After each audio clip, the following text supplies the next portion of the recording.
Hello student, this is Kuldeep sir from Devi's English classes. आज जो हम पोइम डिस्कस करने जा रहे हैं उसका नाम है द होप है। हमेशा की तरह पोइम को डिस्क्राइब करने से पहले हम इसकी थीम या सेंट्रल लाइन के बारे में बात करेंगे।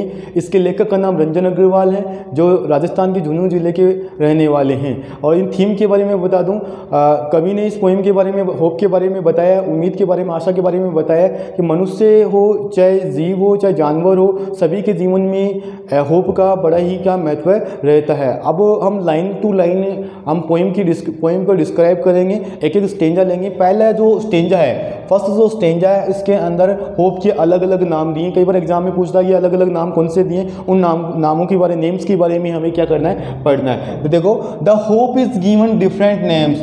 होप को अलग अलग नाम दिए गए हैं, डिफरेंट नेम्स, अलग अलग नाम दिए गए। कौन से दिए गए हैं? सम कोल, कुछ इसको, इट यानी यहाँ किसके लिए है? होप के लिए है। एक्सपेक्टेशन, कई इसको उम्मीद के रूप में जानते हैं, कई इसको आशा के रूप में जानते हैं।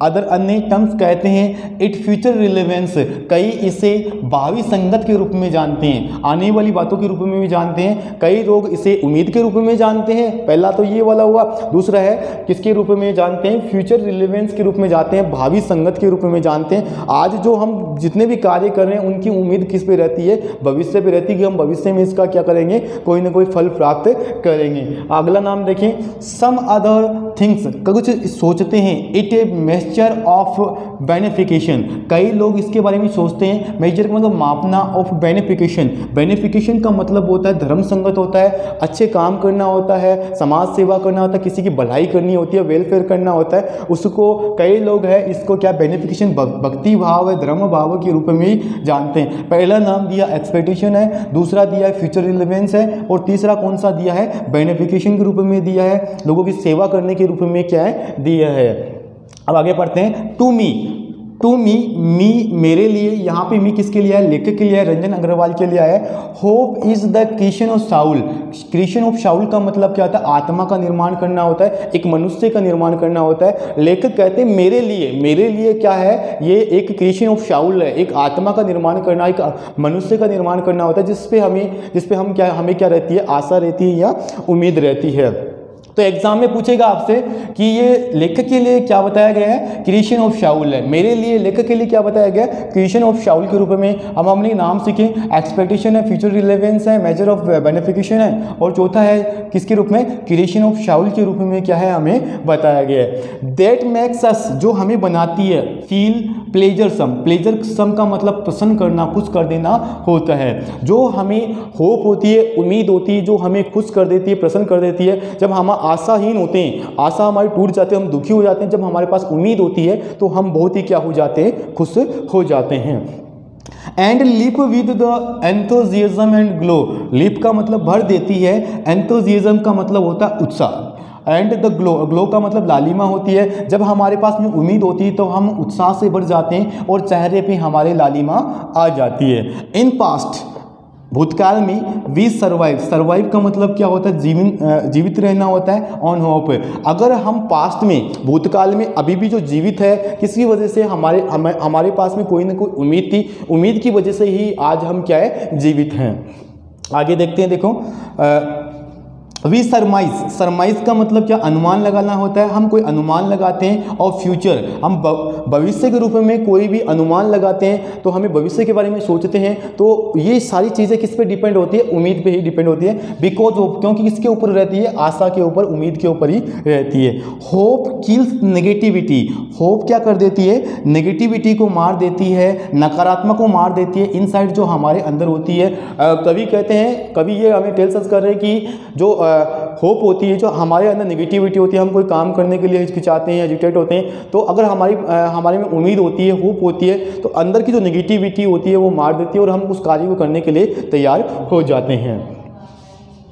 एंड फील्स अस हमें भर देती है विद काम एंड क्वाइट, जो हमें शांत और मौन कर देती है। जब मनुष्य जब क्या होता है, जब उम्मीद होती है तो बड़ा शांत और क्या है, मौन रहकर अपना काम करता रहता है, उतना जल्दबाजी नहीं करता है, बड़े तरीके से क्या काम करता रहता है। जब उसके पास में होप नहीं होती है तो उतावलेपन में काम करता है, गुस्से में आ जाता है। तो होप हमें शांत और क्या करती है?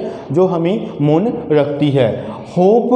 Hope makes the birds fly. जो होप है वो क्या करती है, बर्ड्स फ्लाई, फ्लाई को जो पक्षी है उनको उड़ाती है। आशा है जो क्या करती है, पक्षियों को उड़ाती है। उम्मीद लेकर क्या उड़ाती है, वो उम्मीद लेके जाता है। क्या उम्मीद लेके जाते हैं देखेंगे।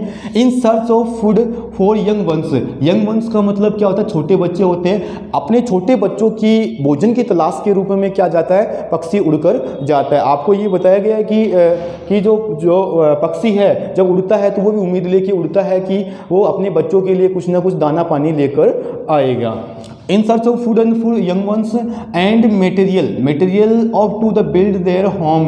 और क्या करेगा, जो मटेरियल लेके आएगा, कुछ तिनके लेके आएगा, कुछ और चीज़ लेके आएगा और अपना घोंसला बनाएगा, उसके अंदर अपने जो है बच्चों को रखेगा। उसी की वजह से ये उम्मीद लेकर वो उड़ता है, अपने बच्चों के लिए कुछ खाना पानी लेके आता है या फिर कुछ मटेरियल लेके आया जिससे क्या बनाता है, घोंसला बनाता है। It is the hope that, यही आशा है, मेक्स ए बर्ड। बर्ड का मतलब क्या होता है, कली होती है। बर्ड का मतलब कली होती है, एक ब्रांच पे उगने वाली एक छोटी कली होती है जो उस पर भी हमें क्या होती है, होप होती है कि हमें ये आशा रहती है कि एक दिन ये खिलेगी और क्या बन जाएगा, इसका फूल बन जाएगा। इसलिए शाखा क्या करती है, उसको अपने ऊपर क्या है, टहराए रखती है, स्टे रखती है और ये आशा करती रहती है कि एक दिन क्या हो जाएगा, ये खिल जाएगा।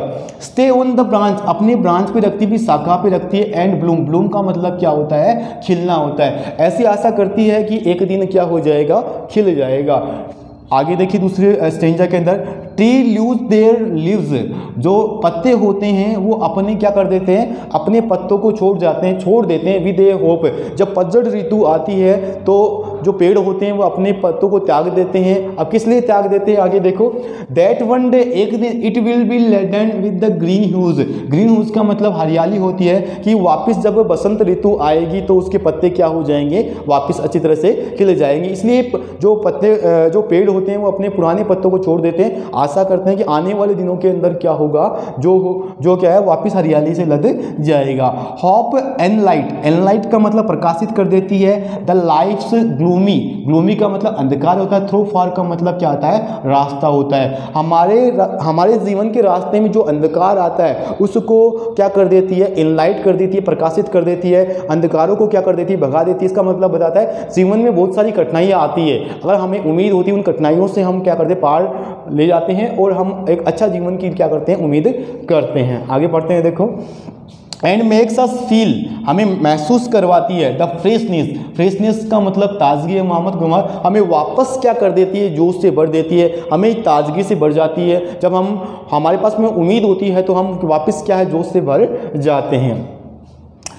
ऑफ डेज अहेड का मतलब जारी रहना, आगे बढ़ना। जैसे एक एक दिन आगे बढ़ता रहता है, उस पर भी क्या उम्मीद होती है। आज एक दिन निकल गया, दूसरा दिन निकल जाता है, आगे जीवन चलता रहता है। वो भी किस पे डिपेंड रहता है, वो होप, आशा पे ही क्या है, निर्भर करता है। Hope makes life go on का मतलब क्या होता है, जारी रखना, आगे बढ़ाना होता है। जो होप ही है जो जीवन को क्या करती है, आगे बढ़ाती रहती है। कई बार देखा होगा कि अगर किसी जीवन के अंदर उद्देश्य खत्म हो जाता है, आशा ही खत्म हो जाती है, उम्मीद खत्म हो जाती है, तो जीवन बड़ा ही क्या नर्वसलेस हो जाता है, बड़ा ही उदास हो जाता है, बड़ा ही मुश्किल हो जाता है। लाइफ इज द डेरिवेटिव का मतलब व्युत्पन्न होता है, उत्पन्न करना होता है। Of the function called the hope, जितने भी काम आगे बढ़ते रहते हैं, उत्पन्न होते रहते हैं, ये किसके ऊपर होते हैं, ये सभी किसी के ऊपर होंगे, आशा पे, उम्मीद पे ही होते रहते हैं। Hope is the prime excellence का मतलब क्या होता है, उत्कृष्ट कार्य होता है। दुनिया का सबसे बड़ा जो काम होता है, उत्कृष्ट जो काम होता है, वो कौन होता है, आशा ही होती है। Hope is the prime excellence. Right from of the day one is the born का मतलब जन्म होना। जब कोई एक जन्म लेता है, छोटा बच्चा जन्म लेता है, उसके पहले दिन से ही हम उससे उम्मीद लगा लेते हैं कि ये कुछ ना कुछ जीवन के अंदर करेगा और कुछ ना कुछ बनेगा।